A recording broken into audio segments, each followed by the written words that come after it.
എന്നാലും നമ്മുടെ മെസ്സി തോറ്റടാ. ഇനിയിപ്പോൾ എന്തൊരു ചെയ്യും? ഇനിയിപ്പോൾ എന്ത് കണ്ടന്റ് ഇടും? എന്തായാലും നാണോമാനം കെട്ട് വീണ്ടും വീണ്ടും ഞാൻ മെസ്സിയുടെ വീഡിയോസ് ഒന്നും ഇടാൻ പോണിട്ട്. തോറ്റു പോയില്ലേ?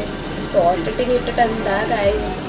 ഫാൻസ് ഉണ്ടെന്ന് എനിക്കൊന്നും ഒരു കാര്യമില്ല. തോറ്റപ്പോൾ എല്ലാവരും ഡള്ളായി.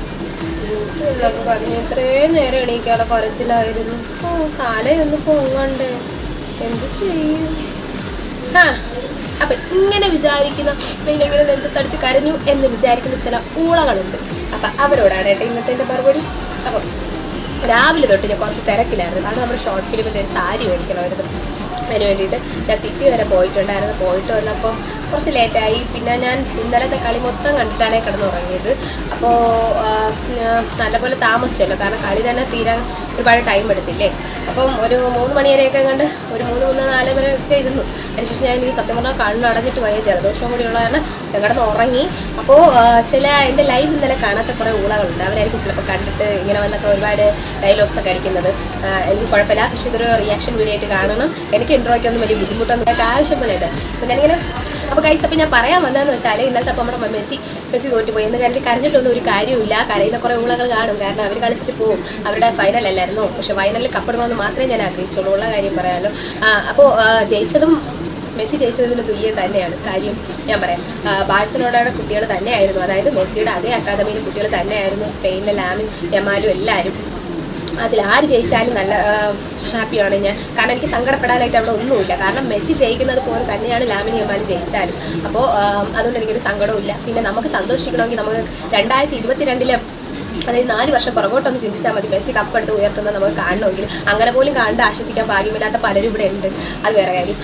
പിന്നെയെന്ന് വെച്ചാൽ മെസ്സിക്ക് ഒരു സിൽവർ ബോളെങ്കിലും കിട്ടി. അതുപോലും കിട്ടാത്ത കുറേ വാഴകളുണ്ട്. പിന്നെ ഒരു കാര്യം, മെസ്സി തോറ്റിട്ടുണ്ടെങ്കിൽ അത് ഈ ഫൈനലിൽ കളിച്ചിട്ടാണ്. അത് എത്ര മണിക്കൂർ എടുത്ത കളിയാണ്. കളി കണ്ടവർക്ക് മനസ്സിലാവും അല്ലേ?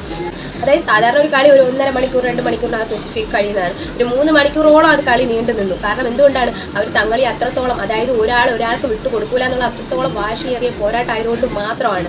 അത്രയും നേരം എഫേർട്ട് ഇട്ട് അവർ കളിച്ചതുകൊണ്ടാണ്. ഇനിയിപ്പോൾ ആരും പറയില്ലല്ലോ റഫറി മെസ്സിക്ക് വെറുതെ കൊടുത്തതാണെന്ന്. ഇപ്പം മനസ്സിലായില്ലേ? റഫറി ഇപ്പോൾ പൈസ കൊടുത്ത് നിൽക്കാൻ പറ്റുന്ന ഒരാളാണെന്നുണ്ടെങ്കിൽ, അങ്ങനെ ഒന്ന് ചെയ്യുന്നതാണെങ്കിൽ എന്തുകൊണ്ട് ഈ കളി വിജയിച്ചുകൂടാ? മെസ്സി ജയിച്ചു കഴിഞ്ഞാൽ അർജന്റീന ജയിച്ചു കഴിഞ്ഞാൽ അത് ഫിഫ വേൾഡ് കപ്പിൽ കിട്ടുന്ന ഒരുപാട് അതായത് അവർക്ക് എത്ര കോടി കിട്ടുമെന്നുള്ളതിന് നിങ്ങൾക്ക് എന്തെങ്കിലും നിശ്ചയമുണ്ടോ? അതെന്തെങ്കിലും കണ്ടിട്ട് തന്നെയാണ് പറയുന്നത്. എത്രത്തോളം മാർക്കറ്റിംഗ് ആണെന്ന് അറിയാമോ അവർക്ക് ഈ ഫിഫ വേൾഡ് കപ്പ്? എന്നിട്ട് മെസ്സി തോറ്റു, അവർ ജയിക്കാനേ നോക്കുള്ളൂ. പക്ഷെ എന്നിട്ട് മെസ്സി തോറ്റിട്ടുണ്ടെങ്കിൽ അവിടെ ആരുടെയും ഒരു സപ്പോർട്ട് ഉണ്ടായിട്ട് ഒന്നും, അതായത് മറ്റുള്ളവർ പണം എറിഞ്ഞിട്ടോ അല്ലെങ്കിൽ റെഫറി ഗോൾ വന്നിട്ട് വെറുതെ ഫൗള് വിളിച്ചിട്ടോ അതുകൊണ്ടൊന്നുമല്ല. അങ്ങനെ ജയിക്കാൻ ഇതുവരെ അദ്ദേഹം എത്തിയിട്ടുണ്ടോ? ഈ കളി എന്തുകൊണ്ട് വിജയിച്ചുകൂടാ? അപ്പോൾ ഇപ്പോൾ മനസ്സിലായില്ലേ? ഇത്രയും കളി വരെ എത്തിയിട്ടുണ്ടെങ്കിൽ മെസ്സി ഇവിടെ ഒരു കള്ളത്തരവും കാണിച്ചിട്ടില്ലാന്ന്. കള്ളത്തരം കാണിക്കാതിരുന്ന ഇപ്പം എന്ത് റെഫറി കൊടുത്തെന്ന് പറഞ്ഞവരുടെ കണ്ണാക്കിലങ്ങ് പിരി വെട്ടിയ എല്ലാവരും അങ്ങനെ ഒരു പറച്ചിലുണ്ട്. കാരണം എതിർ ടീമുകൾ അങ്ങനെ പറയുള്ളൂ. കാരണം അവരുടെ ഒരു ഫാനായിട്ടുള്ള ഒരാൾ പോയി കഴിഞ്ഞ് കഴിഞ്ഞാൽ പിന്നെ മറ്റു ടീമും പോണം എന്ന് ആഗ്രഹിക്കുന്ന ചില വായി നോക്കി വാഴകളുണ്ടാവും. പക്ഷെ അവരുടെ എഫേർട്ട് ഇട്ട് അവർ ഇത് ഫൈനൽ വരെ എത്തിയിട്ടുണ്ടെങ്കിൽ ബാക്കിയുള്ളവരൊക്കെ എന്ത് ഫൈനലിൽ എത്താൻ പറ്റാത്ത എന്ത് ആകെ സെമിയിൽ പോലും കയറാൻ പറ്റാതെ ഇറങ്ങി ഓടിയവരുണ്ട്. അവരൊക്കെ എവിടെ? അപ്പം പിന്നെ ഒരു കാര്യം, മെസ്സിക്ക് 2ാം സ്ഥാനവും അതിലൊരു സിൽവർ ബോളും മെസ്സിക്ക് കിട്ടിയിട്ടുണ്ട്. അതുപോലും കിട്ടാത്ത കുറേ വാഴകളുണ്ടെന്ന് പറഞ്ഞ് ഞാൻ അങ്ങനെ ആരും ആക്ഷേപിക്കുന്നില്ല. പക്ഷെ അതെല്ലാം പറയുന്നത് അവർ കുറച്ച് ഫാൻസ് ആയിട്ട് മറ്റുള്ളവരെ കുറ്റം പറയുന്ന കുറച്ച് പേരാണ്. പക്ഷെ റൊണാൾഡോ ഫാൻസ് റൊണാൾഡോ ഫാൻസ് നല്ല കാര്യങ്ങൾ പറയുന്ന ആൾക്കാരുണ്ട്. എന്ന് വെച്ചാൽ മറ്റുള്ള പ്ലെയേഴ്സിനെ തരം താഴ്ത്തുന്നവരെയാണ് കേട്ടോ ഞാൻ വാഴകളെന്ന് ഉദ്ദേശിച്ചത്. കാരണം എല്ലാ ടീംസും അവർ എഫേർട്ട് ഇട്ട് കളിക്കുന്നവരാണ്. പക്ഷേ ഒരാളെ ഫാനായിട്ട് കണ്ടു കഴിഞ്ഞാൽ മറ്റുള്ളവർ താഴ്ത്തി കിട്ടുന്ന കുറേ പേരുണ്ട്. ഞാനും പറഞ്ഞിട്ടുണ്ട്. ഞാൻ പറഞ്ഞിട്ടുള്ള എന്താ, ഞാൻ മെസ്സി ഫാൻ ആണെങ്കിൽ കൂടി റൊണാൾഡോ എനിക്ക് ഇഷ്ടമാണ്. കാരണം പിന്നെ ഒരു കാര്യം, ഈ ഫുട്ബോൾ എന്ന് പറയുന്ന ഒരു കളിയാണ് മെയിൻ. ആ കളി വെച്ച് നോക്കുകയാണെങ്കിൽ ഞാൻ എന്നും മെസ്സി ഫാൻ തന്നെയാണ്. മെസ്സിയുടെ കളിയാണ് എനിക്കിഷ്ടം. പക്ഷെ അല്ലാതെ അയാളുടെ ബാക്ക്ഗ്രൗണ്ട് നോക്കി അയാൾ അങ്ങനെ ചെയ്തിട്ടുണ്ട് ഇങ്ങനെ ചെയ്തിട്ടുണ്ടെന്ന് അത് നോക്കി പോകുന്ന ആളല്ല ഞാൻ. പിന്നെ അതുപോലെ അങ്ങനെ നോക്കുകയാണെന്നുണ്ടെങ്കിൽ ബോബി ചമ്മണ്ണൂർ അയാളെക്കുറിച്ച് ഇറക്കിയ സോഷ്യൽ കാര്യമുണ്ടായിരുന്നു. പക്ഷെ എന്നാൽ അയാൾ ഇപ്പം മറ്റേ ധ്രുവാൻ എന്ന് പറഞ്ഞൊരു കുഞ്ഞിന് ഒരുപാട് എല്ലാവരും കൂടെ ധനസഹായം ചെയ്ത് ആ കുഞ്ഞിന് ചികിത്സയ്ക്ക് വേണ്ടിയിട്ട് ധനസഹായം ചെയ്യാൻ വേണ്ടിയിട്ടൊക്കെ പറഞ്ഞിട്ടുണ്ടായിരുന്നു. അങ്ങനെ അയാൾ കൊടുത്തല്ലോ എത്രയോ കോടികൾ. അപ്പോൾ പിന്നെ നമുക്ക് അത് പറയാലോ അല്ലേ? ബോബി ചമ്മണ്ണൂരിന് എന്തുകൊണ്ട് പോക്കി പറഞ്ഞുകൂടാ? ബാക്ക്ഗ്രൗണ്ട് കണ്ടിട്ടല്ല, ഫുട്ബോൾ കളിയാണ്, അവിടെ കളിയാണ് പ്രധാനം. അതിൽ അതാ ആ കളി എങ്ങനെ കൊണ്ടുപോകുന്നു, ഫൈനൽ വരെ ആര് കൊണ്ടുപോകുന്നു, ആര് മികച്ച് നിൽക്കുന്നു, അത് തന്നെയാണ് അതിൽ നോക്കാനുള്ളത്. അല്ലാതെ അയാളുടെ പാസ്റ്റ് നോക്കുകയാണെന്ന് പറഞ്ഞാൽ ഞാനിപ്പോൾ 10 പേർക്ക് പൊതിച്ചോറ് കൊടുത്തു, അപ്പോൾ എൻ്റെ നല്ലതായിട്ട് പറയും, അപ്പോൾ പിന്നെ എൻ്റെ തന്നെ മാത്രം നോക്കി വയ്ക്കുക. അതെൻ്റെ ബാക്ക്ഗ്രൗണ്ട്, എൻ്റെ മനസ്സിൽ തോന്നിയ മനസാക്ഷിയാണ്, അതാണ് കണ്ടിട്ട് എല്ലാവരും സ്നേഹിക്കുന്നത്, മനസ്സിലായി. അല്ലാതെ ഫുട്ബോൾ ഇപ്പം ഞാനിപ്പോൾ ഡാൻസ് കളിക്കുന്നത് എന്ന് കരുതി എൻ്റെ ആ കൊച്ച് 10 പേർക്ക് ഊണും പൊതിയൊക്കെ കൊടുക്കുന്നതാണെന്ന് പറഞ്ഞുകൊണ്ട് ആ കൊച്ചിന് അങ്ങനെ പുകഴ്ത്തി വയ്ക്കാൻ പറ്റും? ഇല്ല. നമ്മുടെ കളിയാണെന്നുണ്ടെങ്കിൽ കളി കണ്ട് സപ്പോർട്ട് ചെയ്യണം. അങ്ങനെ നോക്കുകയാണെങ്കിൽ ഞാൻ മെസ്സിയെ തന്നെ സപ്പോർട്ട് ചെയ്യും.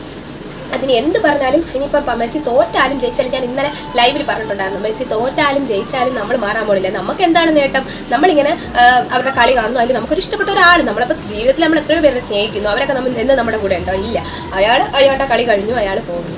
പക്ഷെ എന്ന് കരുതി നമ്മുടെ മനസ്സിൽ എന്നും നല്ല മികച്ച ഫുട്ബോൾ പ്ലെയേഴ്സ് എന്ന് പറയാനുള്ളത് ഇവരൊക്കെ തന്നെയാണ്. അത് റൊണാൾഡോ ആയിക്കോട്ടെ, മെസ്സി ആയിക്കോട്ടെ, ഇനി നെയ്മർ ആയിക്കോട്ടെ, എംബാപ്പെ ആയിക്കോട്ടെ, ഇപ്പോൾ ലാമിൻ യമാൽ പുതിയൊരാളെ തന്നിട്ടാണ് നമുക്ക് മെസ്സി പോകുന്നത്. അത് മെസ്സിയുടെ സ്ഥാനത്ത് നിന്ന് നാളെ നമ്മുടെ ഫുട്ബോൾ ലോകം ഭരിക്കാൻ നല്ലൊരാളെ തന്നിട്ടാണ് മെസ്സി പോയിരിക്കുന്നത്. അത്രയും സന്തോഷം. കാരണം മെസ്സിയുടെ ഇന്നലെ പറഞ്ഞിരുന്നു, ആശാനും ശിഷ്യനും തമ്മിലുള്ള പോരാട്ടമാണ്. സ്വന്തം ശിഷ്യന് ജയിപ്പിച്ചിട്ട് തന്നെയാണ് പോകുന്നത്, അല്ലാതെ വേറെ വെളിയിൽ നിന്നൊന്നും ആരെയൊന്നും അല്ല അതിൽ ജയിച്ചിരിക്കുന്നത്. സത്യം പറഞ്ഞാൽ അതിൻ്റെ എനിക്കൊരു ഭയങ്കര സന്തോഷമുണ്ട്, ഭയങ്കരമായിട്ടുള്ള സന്തോഷമുണ്ട്. എന്നാലും സുഖമായിട്ട് തന്നെ ഉറങ്ങി. മെസ്സി തോറ്റെന്ന് പറഞ്ഞുകൊണ്ട് എനിക്ക് ഉറക്കം കിട്ടാതെ, അല്ലെങ്കിൽ ഞാൻ നെഞ്ചത്തടിച്ച് കരയാനൊന്നും പോയിട്ടില്ല. കാരണം റൊണാൾഡോ ഫാൻസ് ഒരുപാട് പേര് കരഞ്ഞിട്ടുണ്ട്, എനിക്ക് അങ്ങ് സങ്കടം പൊട്ടി പിടിച്ച് വെച്ചിരിക്കുകയാണെന്ന് വരെ പറഞ്ഞവരുണ്ട്. പക്ഷെ എനിക്ക് അതിൻ്റെ ഒരു ആവശ്യം വന്നില്ല. കാരണം മെസ്സി പോയിട്ടുണ്ടെങ്കിൽ മെസ്സിക്ക് പകരം മെസ്സി അത്രയും നല്ല പവർ ആയിട്ടുള്ള കളിക്കാരനാണ്, അതായത് അദ്ദേഹത്തിൻ്റെ തന്നെ കളിക്കാരനെ അവിടെ ഇറക്കിയിട്ടാണ് പോയിരിക്കുന്നത്.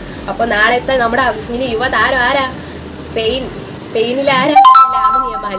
പിന്നെ ഈ കളിയെ സംബന്ധിച്ചിടത്തോളം ലാസ്റ്റ് ഫൈനൽ വരെ ഒരുപാട് ടൈം നിന്നിട്ടും അവർ ഒരു ഗോൾ പോലും, അതായത് വേറെ ടീമിനെ അടിക്കാൻ സമ്മതിക്കാതെ അവർ പരസ്പരം നല്ലപോലെ എഫേർട്ട് ഇട്ട് കളിച്ചിട്ടുണ്ട് ലാസ്റ്റ് ഫൈനൽ വരെ. അതിൽ ലാസ്റ്റ് മിനിറ്റിൽ, അതും ലാമിൻ യമാൽ പോലും അല്ല അതിൽ ഗോൾ അടിക്കുന്നത്.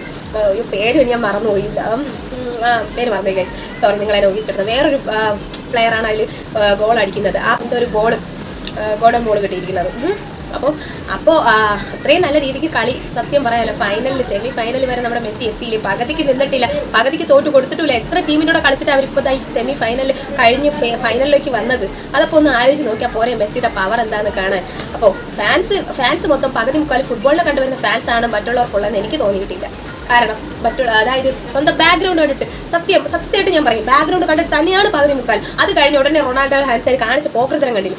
റൊണാൾഡോ തോറ്റു, പോയപ്പോൾ ഉടനെ തന്നെ എംബാപ്പെ പൊക്കി വെച്ചിരിക്കുന്നത്. അതെന്താ? റൊണാൾഡോയുടെ അതേ ടീമിന് വരുന്ന, അതായത് റൊണാൾഡോയുടെ അതേ അതായത് ആ ഒരു ഫ്രണ്ട്ഷിപ്പ് അങ്ങനെ കൊണ്ടുവരുന്ന ആ ഒരാളെ തന്നെ എംബാപ്പെ, റൊണാൾഡോ ആണെങ്കിലും എംബാപ്പെ, അപ്പോൾ ഉടനെ എംബാപ്പെ ഒക്കെ ഉള്ളത് സ്പെയിനിൻ്റെ ലാമിൻ യമാൽ തന്നെയാണ്.